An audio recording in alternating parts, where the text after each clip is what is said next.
February 14th, 2000, 4 in the morning. A blinding rainstorm hammers the roads outside Shelby, North Carolina.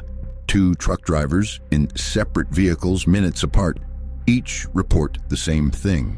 A child, 9 years old, walking alone on Highway 18 in the pitch dark.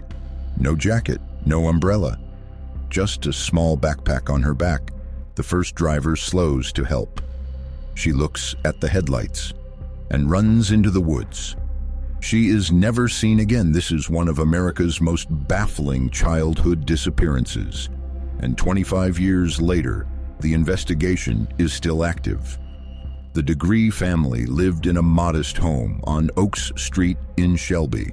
Harold and Aquila, Baptist, grounded, protective. The kind of parents who knew exactly where their children were. Asha Degree was 9 years old, a fourth grader at Falston Elementary, a star on her school basketball team. No internet at home, no social media, no history of running away, no signs of anything wrong. She shared a bedroom with her younger brother, O'Brien. Friends described her as happy, connected, deeply embedded in her family's world. Her parents knew her schedule down to the hour. There was no reason for Asha Degree to leave her house at 4 in the morning, which is what made what police discovered next completely impossible to explain. The evening of February 13th, the night before Valentine's Day, the Degree family had attended a basketball doubleheader. Asha played. They came home. Dinner, homework, bedtime. Sometime after midnight, O'Brien woke up. He saw his sister out of bed. She was changing her clothes. He thought he was dreaming. He went back to sleep. At 6:30 a.m., her bed was empty. The backpack was gone. What stopped investigators cold was not that she had left. It was how she had left. The backpack had been packed days before that night. Carefully, deliberately.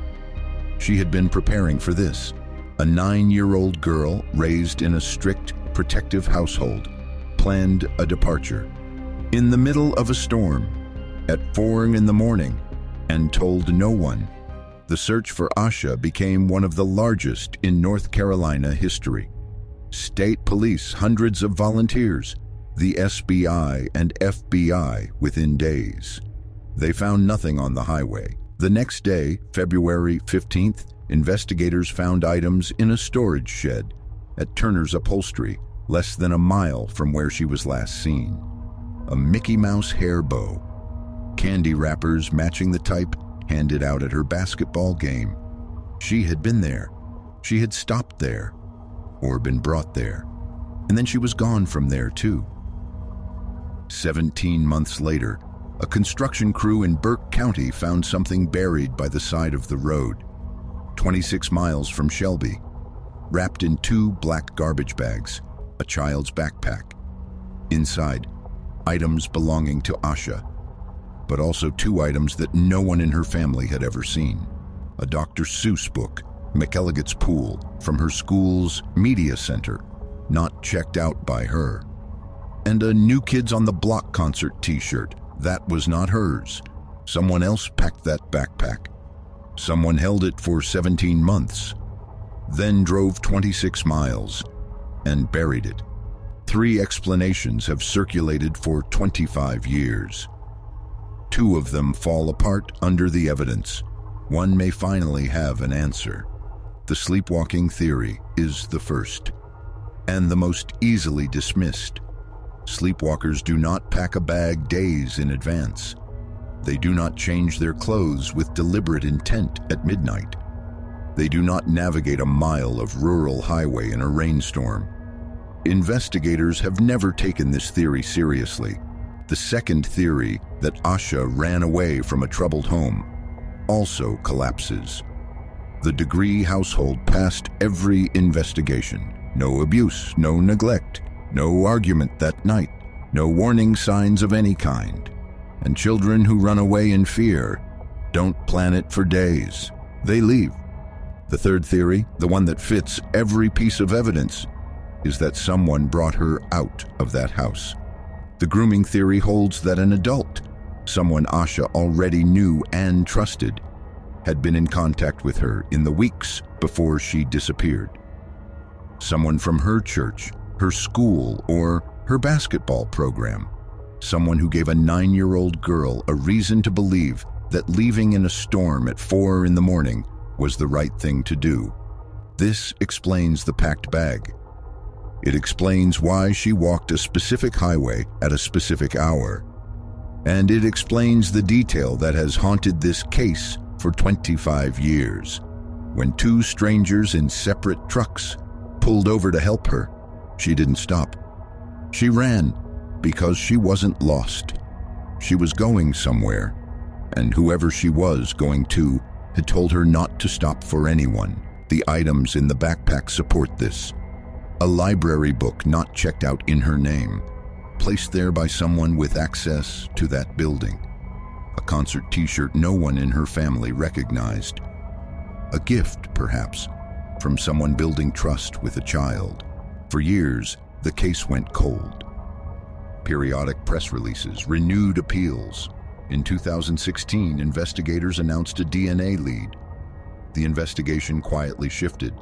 Then in 2024, new searches were executed across Cleveland County. Warrants were served. Properties were searched. The case has been reclassified. Asha Degree is no longer listed as a missing child. She is listed as a homicide victim. No charges have been filed. But the combined FBI and SBI reward now stands at $45,000 for any information that leads to answers. 25 years. The concert t-shirt. The library book no one checked out. The 2 drivers who watched her run. Someone who knew Asha's world from the inside and used what they knew. Asha Degree would be in her 30s today. Her family has never stopped. Harold and Aquila have given interviews, attended vigils, and answered every call for 25 years. O'Brien grew up without his sister. Someone drove 26 miles with her backpack. Someone wrapped it in 2 garbage bags.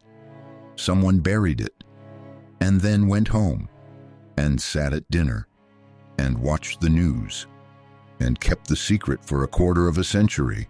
The 2 truck drivers who saw her that night, they tried to stop. They tried to help. They have had to carry that night ever since. The backpack was buried. But Asha was not forgotten. And the DNA inside that bag cannot be put back underground. Asha Degree would be in her 30s today. Her backpack was buried, but the truth cannot stay underground forever. In our next episode, a man is found dead outside a West Virginia Burger King in 1981. No ID, no name, no history. Just a face that no one has claimed for 40 years.